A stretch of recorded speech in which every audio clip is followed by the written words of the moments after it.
Right, Ben. Can you? What's your expected graduation date? So I plan to graduate spring of 2019. Spring of 2019, and so that's next, the fall or the spring, the year from spring now. of next Okay, year, yeah. so a year. Okay, cool. A year from today. And what are you studying, Ben? I'm studying community health sciences with specialization in kinesiology. Nice. And so, question number one, Ben, what attracted you to the fitness and rec sports student supervisor position? So I remember the first time I walked in, I talked to Drake Dayanda actually, and I asked, how can I get a position here at FRS in general, or CRW at the time? And I was just interested because I'm an athlete. I enjoy going to the gym. I enjoy doing outdoor activities, and I thought with my major in community health sciences, being a member of the gym would actually help benefit my future. And so 2 years down the road, here I am, and I decided, you know what, I think it's time to step up and take a different role, take a leadership role in the FRS department. Okay. And so you said you were an athlete in high school. What sports did you play? I was in track, cross country, and swim. Those were the 3 sports. I actually didn't get into sports until my junior year. I was kind of a chubby kid when I was younger, so I got teased a lot, and that's kind of what brought me into becoming an athlete. And so now it's kind of led me to my future, or where I want to be. And how did you find out about campus rec and wellness? I had a class. I had a class in the gym, in Lombardi, and I checked it out because my first day of college, I had a class in Lombardi. I walked in and I was like, hey, this is the gym. So I asked Drake if I could walk around and take a look, and I just thought it was pretty awesome in there. So. Nice. What do you think are some of the responsibilities required of a student building supervisor? So a student building supervisor should be very communicative. So meaning they know where everyone is, and they are able to tell everyone what they want and have people respect that. Building supervisors should not be unfair. They should not prioritize one person over the other. They should also always be punctual. They should always be on time because it's their duty to be on staff and take care of any problems that may occur. Ben, what role do you see fitness and rec sports? What role do you think it plays within the university, the program? I think FRS goes beyond just like student life.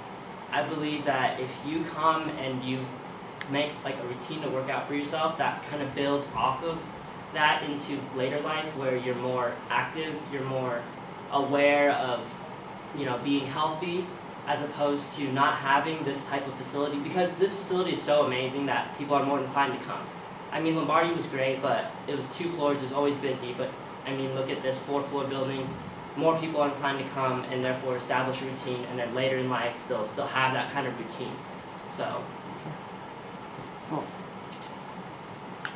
What leadership experience do you have, and what are some traits a good leadership possess? So an example of a leadership skill I have would be maybe in study groups. So what I like to do is I like to tell people how I do it. So if I'm leading a study group, I'll say, this is how I study for this type of test. And then I'll ask them how they do it. And then from what they say, I'll be like, okay, maybe I can apply that to mine. Maybe you can take some of the information I've given you to apply to your studying routine. And so I found that leads to pretty successful test grades within the group itself. And I believe that, sorry, could you repeat the second part of the question? Yeah. What are some traits a good leader should possess? So a good leader should be, like I said, communicative. They should be aware of all their surroundings and people. They should always be punctual, and they should be personable. They have to get along with other people. Even if you don't like someone, you have to be able to have that respect from them. And if they don't like you, you should still be able to have that sense of authority and respect from that person. Okay. And in sports, did you have a leadership position in the sports that you played? I wouldn't necessarily say I had a leadership position in the Okay. sports I played. I mean, I was like top of JV, I guess. I was in varsity, but I was JV, so I guess I was an example for the newer students, mostly freshmen coming in, as an example of like how you should be training, how you should be doing things. Are you part of any clubs, organizations on campus? I'm part of the triathlon club here on campus. Nice. And how's that been? It's been pretty good. It's been tough recently because I've had late classes and we practice at 6 a.m. every morning. So, but I make it when I can. Cool. Ben, how do you manage your time and prioritize tasks? So how I like to do things is for the week I'll set a schedule. So Monday I have all my classes, Tuesday, etc. I have all my classes, and then I tend to have big gaps between my breaks and classes. So that's when I like to do homework. That's when I like to work out if I didn't already do it in the morning. So an example of a routine for me is, say, Wednesday morning, I'll wake up at 5 a.m. I have practice for triathlon club at 6 a.m. and then I'll have class at 8, class at 10, and then I have that gap. That's when I tend to do homework, and then after that, I'll probably either go home, take a nap because I woke up so early, and then just do homework for the rest of the day or study or just, have some time to relax. Would you say you're more of like a sticky note kind of person? Do you have like your phone on the calendar? Do you have a notebook? So I have a calendar on my phone. I don't really do sticky notes. I don't have a notebook where I jot down everything. Okay. For me, I have a routine just in my head. That's how I like to run things, and Okay. whatever happens, happens to me. So, Cool. So this is kind of a weird one. In the event of an accident or injury in the facility, what steps would you take to ensure safety and proper operations of the facility? okay, so it really depends on the type of injury. If there's blood, the first thing we're gonna do is clean that up and make sure the person who's bleeding is okay. If we have to call 911, we will. In the event of someone hurting themselves, like without any blood, we'll be sure to take care of them. And if they're unconscious, call 911 right away. We'll fill out an incident report and make sure that they're still okay by the time that we've finished everything. Ben, how would you resolve a conflict between two building staff employees? So the first thing I would do is I would separate them. I would talk to them one-on-one, somewhere, maybe in the conference room, maybe in the break room, and ask them what their view is from their side and what happened, if I'm not aware of what happened. And then I will ask the other person, alone, about what happened, and then from there take a course of action, whether I need to write them up, separate them for the entire shift, talk to Alex, etc. Okay.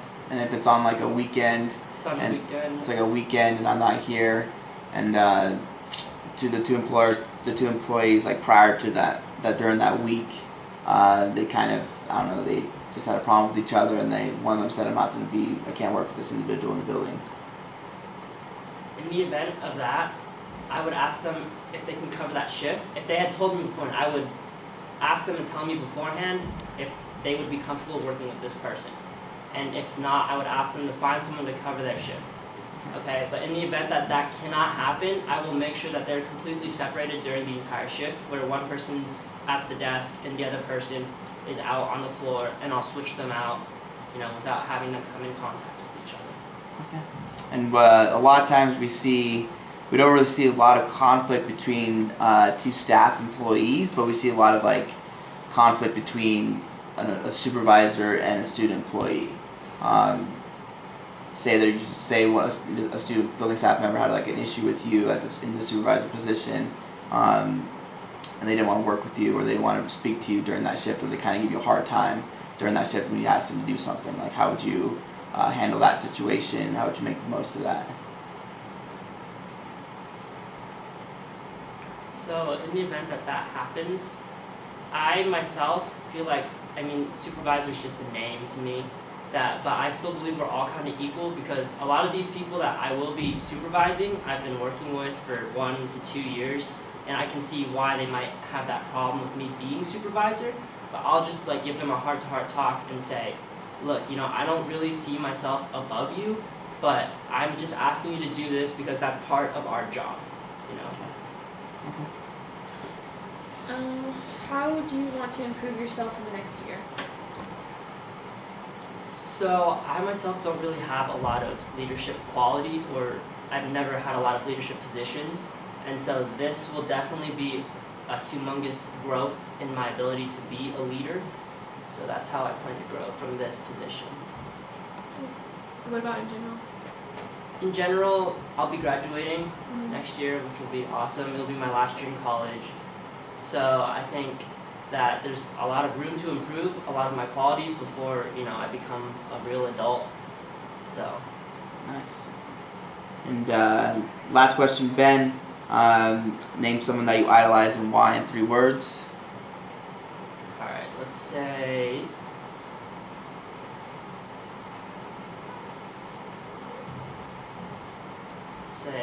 Alistair Brownlee. Who's that guy? So he's a professional triathlete, the best one in the world. He's quite ridiculous. He set many world records, and he's got just amazing willpower. And then you want me to describe him in 3 words? Yeah. Okay, I'll say he's a manimal. Animal. He's hungry.